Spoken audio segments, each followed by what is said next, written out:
Hi, my name is Pamela Coons, Associate Professor of Medicine in the Division of Oncology at Yale School of Medicine and Yale Cancer Center. I'm excited to announce ASCO's new open access journal, JCO Oncology Advances. As the inaugural editor-in-chief, I hope to support JCO Oncology Advances to become the premier platform to bridge the gap between accessible scientific research and clinical care. Stay tuned for more information, including new article types, at ascopubs.org/JCO Oncology Advances. We look forward to seeing your submissions in spring of 2024.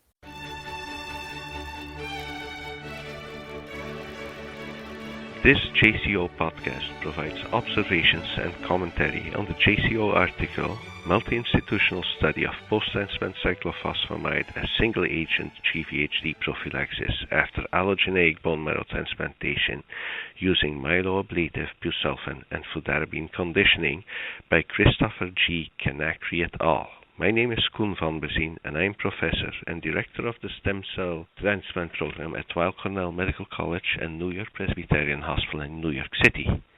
My oncologic specialty is hematology and oncology and stem cell transplantation. Allogeneic transplantation is commonly used as a curative treatment for patients with advanced hematologic malignancies, but acute and particularly chronic graft-versus-host disease are major deterrents. Severe chronic graft-versus-host disease can be extremely debilitating and over time is associated with increased mortality. Standard GVHD prophylaxis consists of a calcineurin inhibitor, either tacrolimus or cyclosporin, usually for 3 to 6 months, combined with several doses of post-transplant methotrexate. This regimen, now close to 50 years in use, is only partially effective, with extensive chronic GVHD occurring in 40 to 50% of recipients of matched sibling or unrelated donor bone marrow transplants. Calcineurin inhibitors have many drug interactions, require monitoring and frequent adjustments, and also have serious side effects, including most prominently renal and neurologic toxicity. Post-transplant methotrexate causes severe mucositis, delay in engraftment, and liver toxicity. Many modifications have been studied in an attempt to improve outcomes. The calcineurin backbone is usually maintained, and methotrexate has been replaced by steroids, by mycophenolate, or by sirolimus. None of these approaches have proved superior.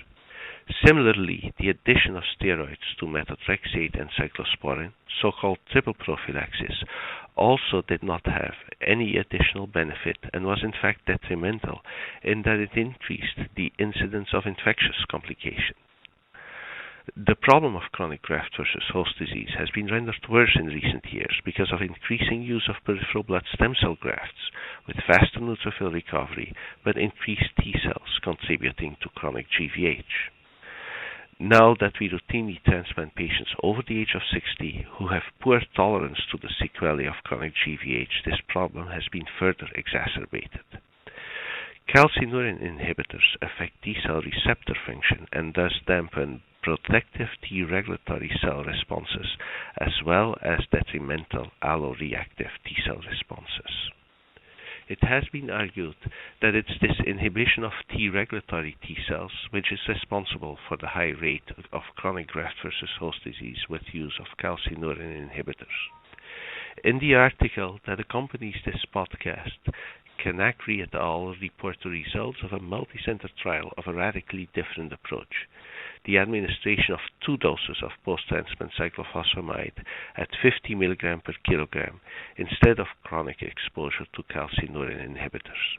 This approach is based on pioneering work by the Hopkins Group on the immunosuppressive properties of high-dose cyclophosphamide, one of the oldest drugs in the oncologist's armamentarium. Cyclophosphamide, when given in high doses after transplant, eliminates proliferating alloreactive T cells, but spares regulatory T cells, which have a higher content of aldehyde dehydrogenase and therefore are more resistant to the drug. Hematopoietic stem cells also express aldehyde dehydrogenase and are spared as well. The results published here are consistent with previous single-institution results from Johns Hopkins and show a low rate of severe acute graft-versus-host disease and an extremely low rate of chronic graft-versus-host disease of only 14%, as opposed to the 40+% observed with calcineurin inhibitor-based prophylaxis. There are several additional advantages of this approach over classic calcineurin-based GVH prophylaxis. They include avoidance of chronic administration and monitoring of calcineurin inhibitors and lack of renal and neurologic toxicity. But several limitations are also noteworthy. First, the administration of high-dose cyclophosphamide is in most cases not sufficient to entirely prevent GVH, and at least 2/3 of the patients require salvage treatment with calcineurin inhibitors. Second, because of the myelosuppression caused by high-dose cyclophosphamide and the use of bone marrow grafts rather than peripheral blood stem cells, the average time to neutrophil recovery is delayed compared to what is commonly observed, and some patients never engrafted. 9% day 100 treatment-related mortality was noted. This is higher than was reported by de Lima et al. In Blood in 2004.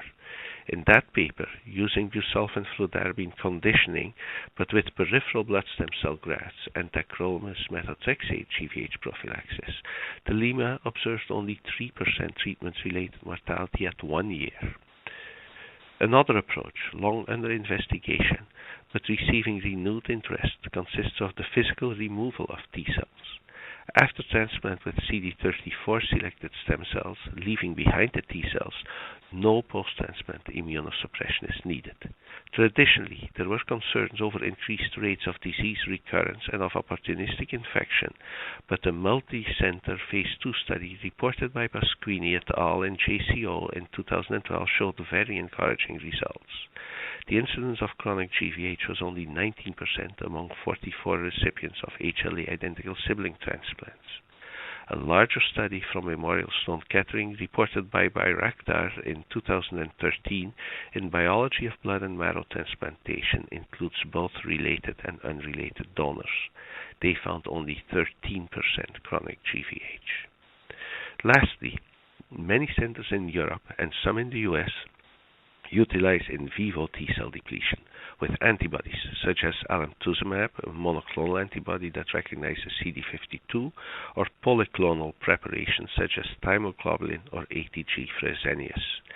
In vivo T-cell depletion is usually combined with post-transplant calcineurin inhibitors. A large randomized study reported by Finke et al. In Lancet Oncology in 2009 found an incidence of chronic GVH of approximately 12% in recipients of unrelated donor transplant treated with ATG Fresenius compared to 42% in the control group. Relapse rates were not increased in recipients of ATG.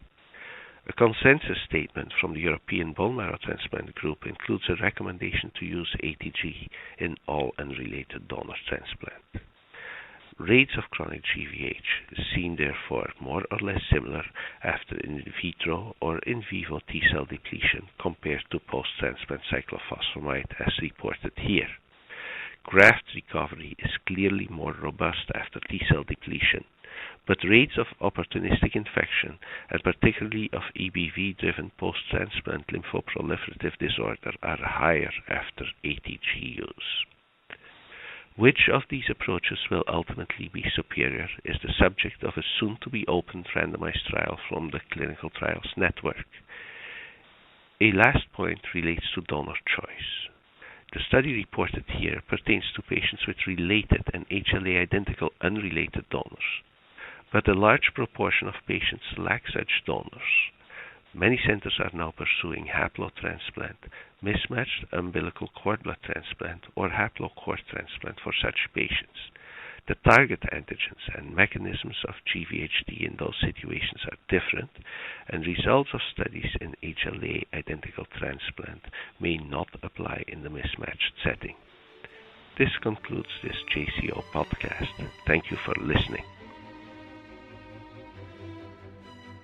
For more original research, editorials, and review articles, please visit us online at jco.org.